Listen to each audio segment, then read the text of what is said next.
Bonjour, bonsoir les amis, j'espère que vous allez bien, que vous êtes en forme. Je vous fais balader un petit peu à Dubaï, c'est le quartier, je suis pas loin du bureau. C'est super sympa, il est 10h30 je pense. Et il y a du monde, voilà, il fait beau, il fait bon, on doit avoir du 25 degrés. Je sais que ça vous énerve, mais voilà, ça fait partie des raisons pour lesquelles je suis venu à Dubaï.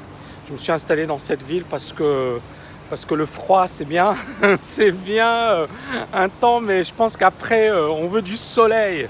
Récemment, d'ailleurs, il y a eu un beau reportage sur les Français retraités qui passaient 5 mois, 6 mois de l'année au Maroc, à Agadir. Et ils disaient que justement, ils ne supportaient pas le froid, l'hiver, etc.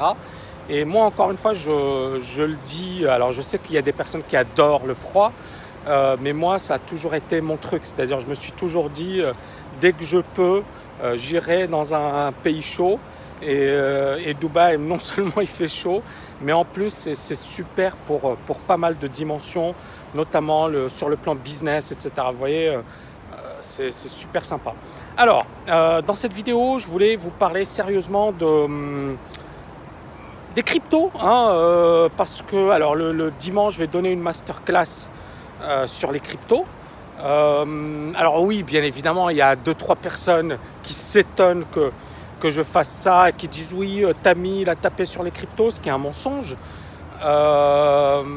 J'ai tapé sur l'arnaque, et je le dis et je le répète, l'arnaque des cryptos. Et je ne sais pas si vous avez vu le document du Sénat, ou du moins la réunion au Sénat. Ils ont convié plusieurs spécialistes des crypto-monnaies, notamment le président de Ethereum France et d'autres personnalités. Et ce qui est intéressant, ce qui s'est dit, c'est justement ce que je dis. C'est-à-dire que vous avez des personnes, notamment la représentante de la Banque de France, qui disait que le Bitcoin n'avait aucune valeur et n'était pas une monnaie et que c'était spéculatif. Et vous aviez à un certain moment Gérard Longuet, je ne sais pas si vous connaissez, bon, c'était un ancien ministre et aujourd'hui c'est un sénateur, qui a dit la chose suivante. Il a dit écoutez, c'est intéressant sur le plan des innovations, c'est intéressant sur le plan de la technologie, mais c'est en concurrence avec le monopole de l'État. C'est tout ce que j'ai toujours dit. C'est-à-dire que, encore une fois, le problème qui se pose, c'est pas la technologie en elle-même, puisque la technologie, elle a déjà fait ses preuves et je pense qu'on en est qu'au balbutiement et ça va monter en puissance. C'est est-ce qu'on va l'accepter? Est-ce qu'on va tolérer finalement qu'une monnaie s'oppose à la monnaie étatique? Et est-ce qu'on va pas finalement mettre les freins? Et alors vous allez me dire, ouais mais Tammy, c'est pas logique, pourquoi tu dis ça? Mais les grands noms le disent. Je suis pas le premier, je suis pas le dernier. Et moi, encore une fois, je suis pas devin. Je sais pas de quoi demain sera fait. Franchement, je sais pas de quoi demain sera fait. Tout ce que je sais, c'est que c'est un monde passionnant. C'est un monde où il y a beaucoup de psychologie. C'est un monde où il faut être prudent, il faut être rapide, il faut avoir les nerfs solides, il faut comprendre les marchés. Il y a beaucoup de personnes qui disent ouais, ça n'a rien à voir avec les marchés traditionnels. En fait, pour moi, c'est les marchés traditionnels en accéléré. C'est-à-dire que ça va beaucoup plus vite que sur le marché action. Un mouvement qui va prendre 7 ans sur le marché action, ça va prendre maximum quelques mois sur les cryptos. C'est ce qu'on a eu, et notamment le Bitcoin. Et vous vous rappelez de cette vidéo que j'ai publiée juste avant le crack, quand vous aviez tous les rigolos qui disaient ouais, il faut en acheter, je suis devenu riche, je suis millionnaire, etc. Tous ces gens-là, des gens qui n'avaient rien à voir avec les marchés, des gens qui étaient totalement novices, qui se sont dit je vais créer une formation sur les cryptos. Et bien évidemment, beaucoup de gens les ont suivis. Vous vous rappelez de l'épisode Nabila également. Beaucoup de gens les ont suivis et aujourd'hui, on a beaucoup qui pleurent et qui n'en parlent pas. Le Bitcoin est passé de 20 000 $ à 6 000 $. Il y a toujours des abrutis qui disent oui, mais Tammy, c'est faux, il n'a pas perdu 70%. Bah, il est passé de 20 000 à 6 000, c'est-à-dire 14 000, c'est 70%. Là, aujourd'hui, on est aux alentours des 8 500. Est-ce que ça va monter? Est-ce que ça va s'effondrer? Est-ce que ça va faire du surplace? Moi, tout ça, je m'en fiche. Moi, c'est le marché qui a toujours raison. Donc ça, le marché, on va en parler. Donc, par rapport à ce que je disais, notamment finalement l'importance de prendre en compte les différentes possibilités. Ne pas se dire il y a une seule et unique possibilité. C'est-à-dire, je vous explique, il y a beaucoup de personnes qui, en décembre, novembre, disaient ça ne peut que monter, ça ne peut que monter, ça ne peut que monter. Beaucoup d'analystes qui disaient ça va monter à 100 000 $ en quelques mois. Et on est passé de 20 000 $ à 6 000 $. Là, on a rebondi un petit peu. Il y a des éléments positifs. Il y a également beaucoup d'incertitudes. Par exemple, le ministre des Finances français qui va convoquer, ou qui du moins qui va mettre à l'ordre du jour le Bitcoin. Vous avez entendu Macron également qui disait qu'il fallait s'en occuper sérieusement et que ce n'était pas sérieux ce qui se passait. Donc on a vraiment je pense que ça va être une année extrêmement importante. L'année 2018, ça va vraiment être déterminant. En fait, 2016, moi je lisais par exemple, vous connaissez les ledgers, les wallets, la Nano S et l'archevêque, c'est bien ça son nom. Il disait en 2016, on en a vendu 30 000.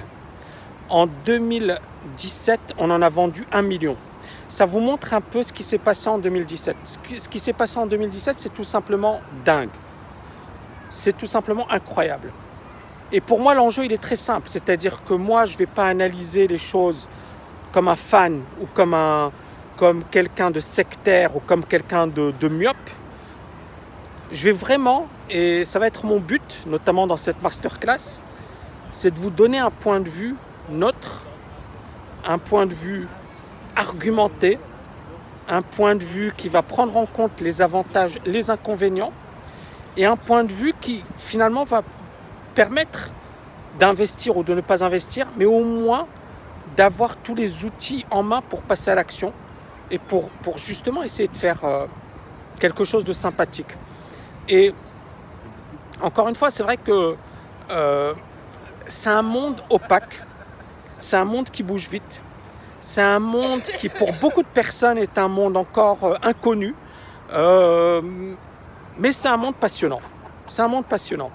Donc moi, encore une fois, je ne suis pas devin. Je ne sais pas de quoi demain sera fait. Je ne sais pas si on va exploser sur les 100 000. Je ne sais pas si on va aller sur les 1000. Je n'en sais fichtrement rien. Mais encore une fois, je m'en fiche. Je vous en avais parlé en novembre, décembre. Juste avant, il y a une vidéo où je vous disais les bulles, est-ce que la bulle est sur le point d'exploser et d'éclater. Et juste après, je pense quelques jours après, ça a éclaté, ça s'est bien cassé la figure. Et techniquement parlant, j'en ai parlé avec mes étudiants en janvier, avant que ça se casse la figure, on était à 12 000. Et je leur ai montré, techniquement parlant, comment ça va se passer. Je leur ai dit, si on casse les 12 000, ça va faire très mal. Preuve à l'appui, bien évidemment, il y aura des personnes qui me disent oh, « Tommy, parle !» Non, preuve à l'appui. Et on était à 12 000. Moi, je voyais bien les 7 500. Pour moi, c'était le premier support. Je voyais les 5 000. On a tapé les 6 000, ce qui est pas mal. Maintenant, voilà, c'était une très belle baisse. 70%, c'est pas rien. Et là, maintenant, c'est est-ce qu'on va retrouver une dynamique ou pas? Ça, c'est la première chose. Deuxièmement, sur le plan de la régulation, tout le monde en parle. Aux États-Unis, ils paraissent un peu plus soft, mais encore une fois, n'oublions pas, il y a deux types de philosophie. Vous avez la philosophie française qui est de dire on régule et on voit ce qui va se passer. Et vous avez, d'ailleurs c'était dans le reportage le meeting du Sénat, vous aviez le gars du Trésor qui disait la chose suivante, il y a la politique du bac à sable. La politique du bac à sable, c'est quoi? C'est de dire on ne regarde rien, on ne fait rien aujourd'hui, on vous laisse faire, et lorsque ça devient vraiment important ou préoccupant, là on intervient, on légifère. La France, elle est déjà en train de légiférer, donc ça va être probablement l'un des premiers pays dans le monde à légiférer. Ils sont en train d'étudier ça, et de manière sérieuse. Macron ne paraissait pas super positif. Moi, encore une fois, je vous dis, j'ai pas de préjugés, j'ai pas d'a priori. Euh, Par rapport à la bulle et à son éclatement, je vous avais prévenu et je vous avais dit faites gaffe. Et bien évidemment, on a eu un effondrement. Et comme par hasard, vous savez que le record s'est fait en décembre. Hein, le record d'achat s'est fait en décembre. Et la grande majorité a perdu beaucoup d'argent parce que, en fait, la grande majorité a acheté au pire moment. Alors, parmi vous, il y aura toujours des champions du monde qui vont me dire ouais, mais moi j'ai acheté en 2013 ou 2011. Tant mieux pour toi. Mais si tu avais acheté en 2011, tu ne serais pas sur YouTube en train de me laisser des commentaires. Je pense que tu n'as pas acheté en 2011 et boucle là et arrête de raconter n'importe quoi. Je taquine bien évidemment. Mais voilà, il y a toujours les champions du monde. Mais les champions du monde, les gars, ils vont pas laisser des commentaires. Moi, je connais les champions du monde. Ils agissent. Ce sont des gens qui agissent, qui font des choses. Et ce ne sont pas des gens qui vont vous laisser des commentaires, etc. Voilà, donc moi, je pense qu'on est vraiment dans un moment historique sur le plan des crypto-monnaies. Je suis très curieux de savoir ce qui va se passer par la suite. Je sais que de toutes les manières, voilà, c'est un marché purement psychologique. J'adore ça. Moi, j'ai écrit un gros bouquin à l'art du trading. Il y a toute une partie sur la psychologie des foules. Et là, on a eu vraiment, on s'est régalé sur un plan, comment dirais-je, sur le plan du concept, sur le plan de ce qui s'est passé, sur le plan du mouvement du marché. On s'est vraiment régalé parce qu'on a eu un moment historique. Alors, on voit beaucoup finalement d'affrontements entre les pour et les contre.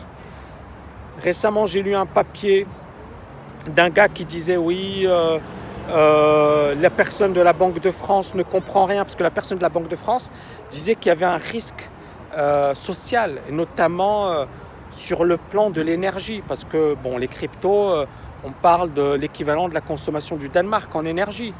C'est beaucoup, c'est pas tenable. Mais le gars qui dirige Ethereum France a dit une chose intéressante. Il a dit voilà, on est en train déjà aujourd'hui d'examiner d'autres solutions parce que c'est vrai que ça consomme beaucoup. Donc voilà, il faut ce juste milieu. Et moi, encore une fois, je suis en train de vraiment d'observer tout ça. Et si la masterclass, je l'ai créée, c'est parce que j'en avais marre de voir des Nabila, du grand n'importe quoi, des gens qui sont des web marketeurs, faire des formations. Et j'ai beaucoup d'étudiants à moi qui m'ont dit Tami, voilà, pourquoi tu fais rien, pourquoi tu n'interviens pas, etc. Et je pense que ça va être génial. Je pense que les étudiants qui vont participer à cette masterclass, ils vont se régaler parce que vous allez apprendre énormément de choses et parce que vraiment c'est fascinant ce qui est en train de se passer. Ça peut être une révolution, ça peut être un méga flop, mais on s'en fiche. Le plus important, c'est quoi ? C'est d'apprendre, c'est de savoir ce qu'il faut faire et à un certain moment, c'est pourquoi pas prendre un risque. Un risque avec de l'argent qu'on peut se permettre de perdre. Pas de l'argent, effectivement, un emprunt bancaire où on prend de l'argent à ses parents, comme beaucoup de jeunes l'ont fait. Ils ont mis leurs parents dans le caca, ils ont emprunté de l'argent, ils ont utilisé leur crédit pour acheter des cryptos et aujourd'hui ils pleurent. Les marchés, ça reste quelque chose de pro. Quel que soit le marché, ça reste un truc sur lequel il faut avoir non seulement le côté psychologique, comprendre le côté technique, comprendre les fondamentaux et puis bien évidemment avoir une stratégie, c'est-à-dire ne pas faire n'importe quoi et puis bien gérer les choses. Voilà, vidéo encore une fois à la va-vite, je voulais juste vous faire balader. Vous voyez, il y a un grand parc ici, c'est super sympa. Voilà, je voulais juste partager avec vous quelques réflexions. J'essaierai de faire quelque chose de beaucoup plus sympa par la suite. Merci infiniment les amis, je vous embrasse et je vous dis à bientôt. Ciao, ciao, ciao.